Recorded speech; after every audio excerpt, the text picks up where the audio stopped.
അറിയില്ല, കൊള്ളത്തില്ല. അങ്ങനെ എനിക്ക് അഭിപ്രായം ഒന്നുമില്ലടെ, അവന്റെ അടുത്ത് നിന്ന് ചോദിക്കും. നല്ല പെർഫോമൻസ് ആണ്.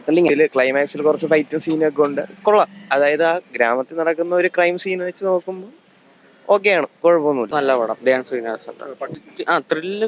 ഫസ്റ്റ് കുറച്ച് കോമഡിയാണ്, പിന്നെ പതുക്കെ ത്രില്ലാവും. നന്നായിട്ട് ആക്ഷൻ സീൻസ് ഒക്കെ ഉണ്ട്. സുജി വിൽസൺ നല്ല ത്രില്ലിംഗ് ആണ്. ക്ലൈമാക്സ് ടെൻഷൻ അടിപ്പിച്ചിട്ട് നല്ല ത്രില്ലിംഗ് ആണ്.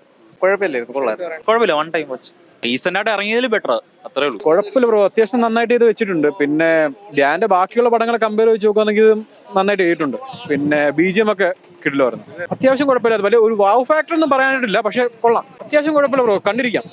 എടുത്തു പറയാനായിട്ട് വലിയ അത്യാവശ്യം ഗ്രിപ്പിംഗ് ആയിട്ട് പോകുന്നുണ്ട്. പിന്നെ കുഴപ്പമില്ല ബ്രോ, അത്യാവശ്യം കുഴപ്പമില്ലാത്തൊരു ത്രില്ലറാ, കണ്ടിരിക്കാവുന്നേ. നല്ല പടമായിരുന്നു ബ്രോ. അത് കോമഡിക്ക് ആദ്യം ജസ്റ്റ് കുറച്ച് കോമഡിക്ക് പ്രതീക്ഷിച്ചിരുന്നു, പക്ഷേ കോമഡിക്ക് പുറമെ ത്രില്ലറാണ് കുറച്ചുകൂടെ ഫോക്കസ് ചെയ്തത്. ഇപ്പം വീക്കെൻഡ് സിനിമാറ്റിക് യൂണിവേഴ്സിന്റെ ആയതുകൊണ്ട് തന്നെ നല്ലൊരു ആ പ്രൊഡക്ഷൻ ക്വാളിറ്റി പടത്തിൽ കാണാൻ സാധിക്കുന്നുണ്ട്. ത്രില്ലർ പടമാണ്, കോമഡിക്ക് പുറമെ ത്രില്ലർ പടമാണ്. കംബാക്ക് 2.0 എന്നാണെങ്കിൽ നമുക്ക് പറയാം പടം. നല്ല മൂവിയാണ്, നല്ല ആക്ടിങ് ആയിരുന്നു. ഈ ഇടയ്ക്കുള്ള മൂവീസ് ഒക്കെ വെച്ച് നോക്കുമ്പോൾ നല്ല മൂവിയാണ്. കോമഡി ഉണ്ട്, അല്ലാണ്ട് കുറച്ച് അല്ലാതെ ഇൻവെസ്റ്റിഗേഷൻ ലൈക്ക് അങ്ങനത്തെ മൂവീസ്. പക്ഷെ കോമഡി ഉണ്ട്, അത് ഓരോരുത്തരുടെ ഇഷ്ടമാണല്ലോ. അത് സൂപ്പറായിരുന്നു, കൊള്ളാം. എല്ലാവരും അഭിനയം സൂപ്പറായിരുന്നു. കോമഡിയും ഉണ്ട്, സീരിയസ് ആയിട്ട് ചിന്തിക്കാനുള്ള കാര്യങ്ങളും ഉണ്ട്. കുഴപ്പമില്ല, ഒരു നല്ല ആവറേജ് പടമാണ്. ഒരു ഇൻവെസ്റ്റിഗേഷൻ യൂഷ്വൽ പടമാണ്. അങ്ങനെ കാര്യമായിട്ട് അങ്ങനെ പഞ്ചുള്ള ഒരു കാര്യങ്ങളും കിട്ടിയിട്ടില്ല, ഒരു യൂഷ്വൽ പടം. നമ്മളെല്ലാവരും എക്സ്പെക്ട് ചെയ്യുന്ന ഒരു ഹ്യൂമർ ആയിട്ടുള്ള ധ്യാനല്ല, ഇതൊരു ഹ്യൂമർ പടമല്ല. കംപ്ലീറ്റ്ലി ഒരു സീരിയസ് ക്യാരക്ടറാണ് പുള്ളി ലീഡ് ചെയ്യുന്നത്. കൊള്ളാം, നല്ലോണം അഭിനയിച്ചിട്ടുണ്ട്. വൺ ടൈം വാച്ച് മൂവിയാണ്. പേഴ്സണലി എനിക്ക് നല്ല ഇഷ്ടപ്പെട്ടു.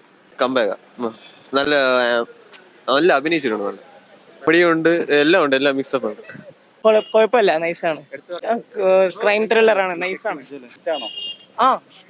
ഉറപ്പായിട്ടും ചിരിക്കാനൊന്നുമില്ല, കുഴപ്പമില്ല. ത്രില്ലിംഗ് ആണ്, കുഴപ്പമില്ല, നൈസാണ്. എല്ലാവരും ആക്ടിങ് അല്ല, അതൊന്നും ഇതിൽ പറയുന്നില്ല.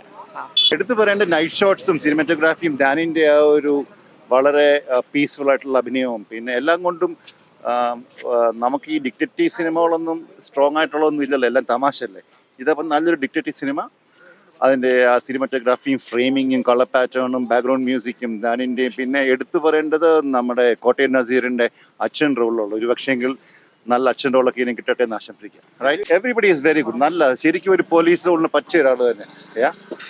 വലിയ കോമഡി ഒന്നും ഇല്ല, ജസ്റ്റ് ദ സ്റ്റോറി, നല്ല ഗ്രിപ്പിംഗ് സ്റ്റോറി. പിന്നെ ബ്ലോക്ക് ബസ്റ്റർ നമുക്ക് we have to wait and see. പക്ഷേ നല്ലൊരു കഥ, അതായത് ഒട്ടും ബോറില്ല, നല്ല ബാക്ക്ഗ്രൗണ്ട് മ്യൂസിക്. നമ്മൾ കാണുന്ന ഒരു ഡിക്റ്റേറ്റീവ് സിനിമയ്ക്ക് വേണ്ട എല്ലാ ചേരുവകളും ഉള്ള ഒരു സിനിമ. അങ്ങനെയൊന്നും ഇല്ല, but it's A good movie. നല്ല സിനിമയെന്നല്ലേ പറഞ്ഞു, നമുക്ക് നല്ല സിനിമകളുടെ കുറവല്ലേ, അതുകൊണ്ട് നല്ലൊരു സിനിമ.